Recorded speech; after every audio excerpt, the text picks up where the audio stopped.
Bonsoir tout le monde, j'espère que ça va bien. On est ici pour raconter la toute dernière histoire qui va se dérouler à Malartic.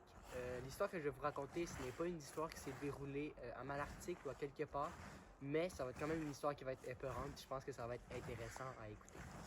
Alors, le titre de l'histoire, c'est La dernière notification. Nina, comme bien des jeunes, scrollait encore sur TikTok. Elle regardait des vidéos jusqu'à 2 heures du matin. Elle était cernée, ses notes baissaient, ça n'allait pas du tout dans sa vie. Mais soudain, elle reçut une notification Instagram. Elle vit une photo d'elle. Elle décida de l'ouvrir, le cœur serré. Elle avait peur de voir ce qu'il allait. C'était une photo d'elle, couchée dans son lit, mais prise de l'extérieur. Et il y avait une petite note juste en bas, puis c'était marqué « Elle est encore réveillée ». Nina sursauta. Pour de vrai, elle avait peur. Elle décida de regarder dehors, mais il n'y avait personne. Elle se rendormit. Mais quelques instants plus tard, elle entendit une petite cloche de notification. Et c'était encore une fois une photo d'elle. Mais une photo d'elle prise en bas des escaliers de sa maison. Et ce qui faisait peur, c'est qu'en bas de ces escaliers, on pouvait voir une silhouette aux yeux rouges qui l'observait.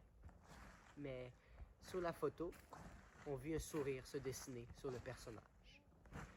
Nina n'en pouvait plus. Elle décida de fermer le téléphone. Elle était sûre que ce n'était qu'un canular. Mais au moment où elle allait l'éteindre, une dernière notification.